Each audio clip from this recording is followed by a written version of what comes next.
everyone. So I'm here with Tristan today. He's actually 4 months today, and I'm going to be talking through the top 10 things that I've found since having him, that I've learnt along the way and that I've come to realise. So a lot of them might be personal, but I've also thought that quite a few people might be experiencing these things as well. So here we go. The first thing I've come to realise is you have to be patient and you have to not get stressed about things. I was quite an impatient person and quite OCD when it came to keeping everything tidy. Having a baby changes that a lot. You have to find yourself in a position where if he's crying and screaming down the house, you have to keep calm. So that has been a bit of a test to my patience, but I've actually been quite surprised with how I've coped with that. He's really good as a kid, so I think we're blessed in that sense. And at this age he doesn't really have that attention span, so we're constantly taking toys out and moving things around to keep him interested. So I can't be so OCD about things being in certain places anymore. Is that right? So my second point is that nobody really prepares you for how much your life is going to change when you have a baby. I found those first few weeks incredibly stressful, and it was such a shock to the system. It was such a massive life change that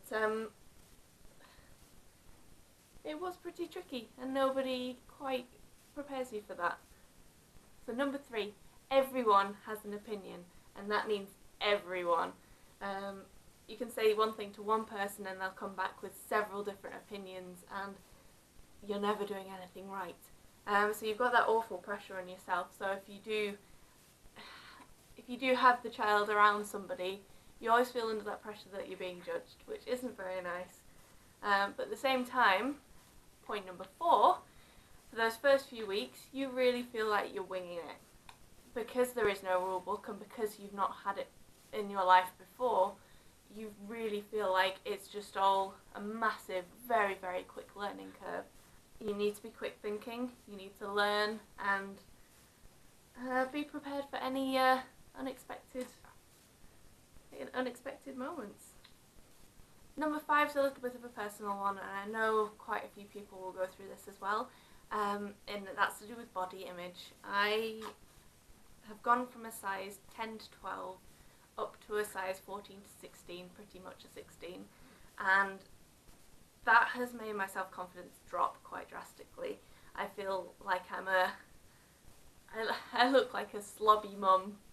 That's the only way I can put it, and I know not all mums are slobby, but you know when you've got that, oh, she's a bit of a rundown, frazzled hair looking, baggy clothes. I don't feel feminine anymore, which is weird because I've had a child and my body's gone through that process of being pregnant and it's the most feminine thing to do, but now I'm just kind of left as an empty bit of a sack, and I'm trying to work on my body image, and I'm trying to kind of cut down on any extras that might be adding weight on again, but I am not liking how my body is at the moment. I keep going into shops and trying to find new clothes to make me look better and feel better, and then I just keep wandering into the more kind of baggy,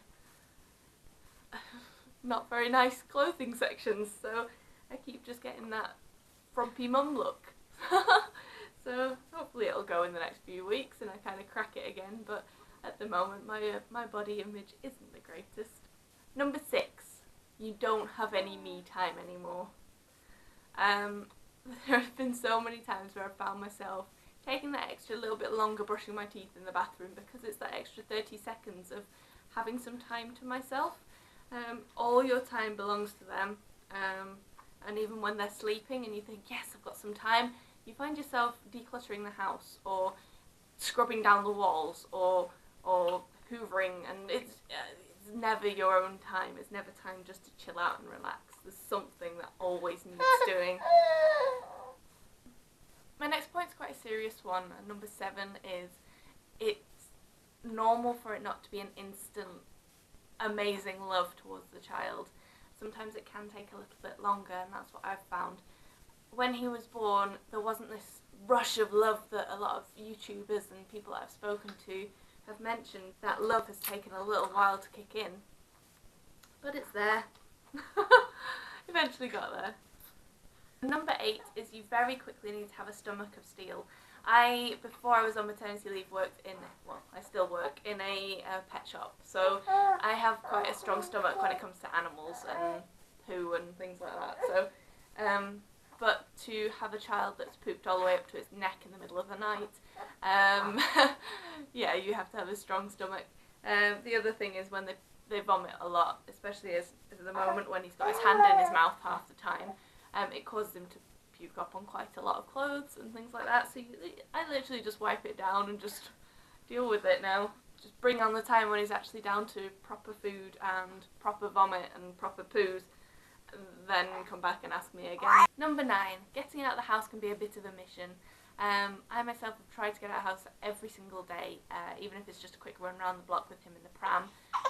However, when I first decided to try and get out of the house, within that first couple of weeks of having him, I had a nightmare in that I was as prepared as I possibly could be at the time, and I threw the pram into the car, and then it was one of those prams that you clip the car seat into, and I hadn't tested my car seat out in my car, we'd only tried it in my partner's, and so I was all ready to go. I threw him in that car seat, he absolutely screamed, and then I was like, right, nope, I'm still going out, I'm definitely going out, threw the car seat into the car and it didn't fit. And I had a meltdown. So any advice to people out there, just check that your car seats fit both cars that you have in your family if you do have 2 cars, because they don't fit every car. So I got my stuff, got into the house, had a proper meltdown. A couple of hours later, I got the pram together and walked into town instead. And I think there was that moment of I could stay indoors and just sit with my own miserable feelings and never get out of the house or just face it head on, and I'm glad I did, because you can end up going just a little bit doolally sat in the house the whole time. The last thing, I know most of these points have been quite negative, but number 10 is that it is the most rewarding thing you can possibly do. Having this little human that you've grown and that is changing on a daily basis, and it's something you're so proud of. I've done this. I've created this little human that, yes, he's a grumbly, drooly mess, but he's my grumbly, drooly mess. And yeah, it's a massive life changer, but at the same time incredibly rewarding, and I love him to bits. So if you guys have any other tips or tricks and things that you've realised since having a baby, if you want to post them in the comment box below, that would be great. But for now, I'm going to go and give this little man some teething gel and try and figure out if I can cheer him up. So, see you guys soon.